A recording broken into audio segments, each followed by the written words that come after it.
Karina Elara, donc je suis avocat individuel depuis 2018. Je pratique principalement en droit social et en baux commerciaux. Alors moi, je suis spécialiste en propriété intellectuelle et je pratique aussi le droit du sport depuis bientôt 20 ans. Et je suis président de l'association des avocats mandataires sportifs. Bonjour, je m'appelle Xavier Demezois, je suis avocat en droit immobilier. Je me suis installé en 2018 et j'ai créé une expertise particulière en droit des locations saisonnières, plus communément appelé droit Airbnb. Moi, je m'appelle Élise Arfi, je suis donc avocate au barreau de Paris.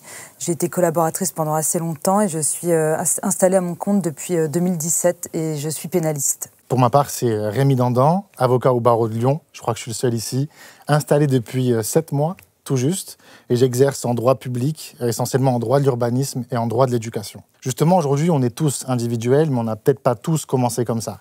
Est-ce que vous avez commencé directement en individuel ou est-ce que vous avez été d'abord sous un autre statut, collaborateur, associé, salarié? Comment vous avez commencé?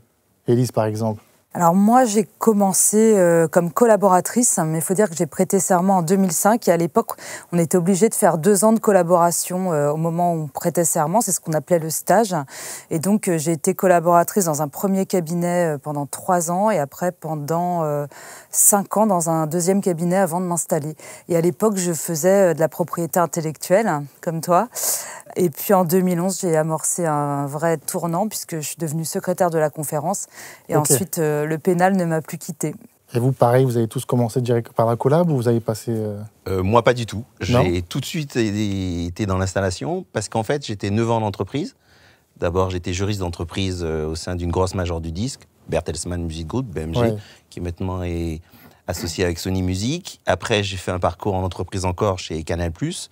Et au bout de ces 9 années dans l'entreprise, je me suis dit, bon, tant qu'à faire d'être esclave, je vais être esclave de moi-même.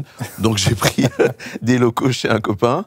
Et au début, une sous-location, comme on dit, une domiciliation, dans le 17e. Et après, je me suis dit, bon, c'était parti, quoi. Moi, j'ai commencé en tant que collaboratrice, à temps partiel chez deux temps partiels, ce que je déconseille. Pourquoi tu déconseilles? Parce que c'est difficile de combiner en fait 2 collaborations à temps partiel où finalement l'un prend trop de temps et l'autre est pas assez satisfait du travail rendu.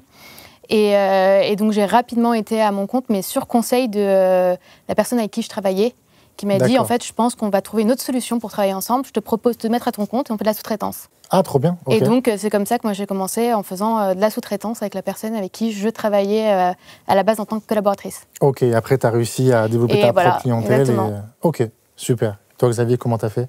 Moi, en fait, ça faisait 7 ans que j'étais collaborateur et j'avais un petit peu fait le tour du cabinet.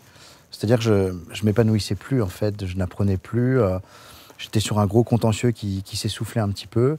Et mon fils venait de naître. Et je venais d'acheter un appartement avec mon épouse, qui était également avocate. Et j'avais vraiment le rêve de m'installer.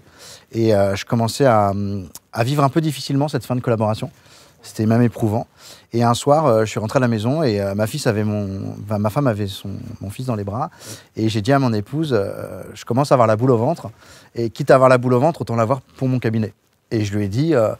Le problème, c'est que j'ai ni client, ni réseau, ni fortune. Donc, comment je vais faire? Et elle m'a dit cette phrase. Elle m'a dit, moi, je pense que tu vas réussir, je te fais confiance. Et elle travaillait dans un cabinet d'avocat d'affaires, donc elle avait plus de sécurité, plus de revenus. Et elle m'a tout simplement dit, je te couvre pendant 6 mois. Je couvre toutes tes dépenses, toutes tes charges. Je te fais confiance. Et le lendemain, à 8 h, je donnais ma démission. Est-ce que vous seriez capable d'énumérer, si je puis dire, les avantages que vous trouvez à ce statut et les contraintes aussi que vous lui trouvez? Et qu'est-ce qui fait que vous trouvez que la conciliation entre avantages et contraintes penche vers l'avantage et vous maintient dans ce mode d'activité-là?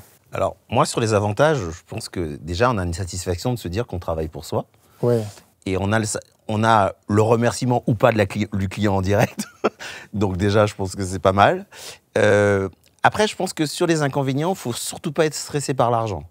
Parce que si tu te dis tous les matins, j'ai toutes ces charges à payer, qu'on connaît tous, etc., je pense que tu vas vite regretter, là, entre guillemets, soit le confort de la collaboration ou soit le confort du salariat. Donc, j'allais dire, quand tu veux organiser ton temps comme tu le souhaites, quand tu souhaites, par exemple, moi je vois que, comme Xavier, j'ai été papa, donc du coup, ma fille elle est grande maintenant, mais c'est quand même bien pratique. Moi, le plus grand avantage, c'est la liberté. Okay. Et de toute façon, ça correspond parfaitement à ma personnalité. Quand j'étais en collaboration, j'ai eu de la chance parce que j'ai eu quand même des patrons très compréhensifs. Mais c'est vrai que voilà, je suis une très grande indépendante. J'étais indépendante avant d'être avocat. Ça correspond vraiment à qui je suis. Et je ne supporterais pas qu'on me dise...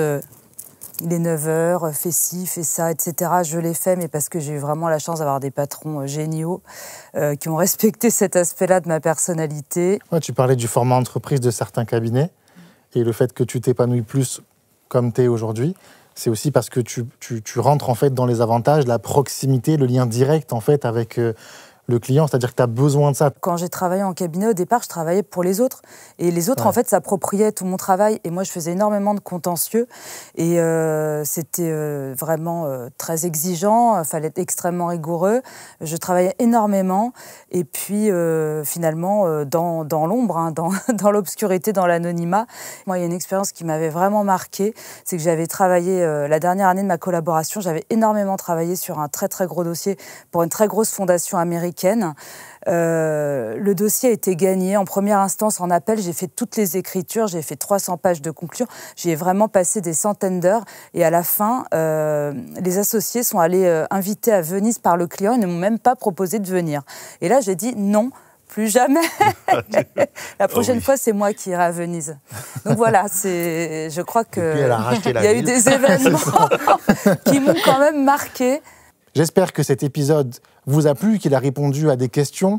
J'espère que vous avez pu vous identifier à certains d'entre nous et que ça va peut-être vous aider à franchir le cap de l'exercice en individuel et que ça vous motivera à continuer si vous l'êtes. À très vite sur tous les réseaux sociaux et sur toutes les plateformes pour un nouvel épisode de Solo.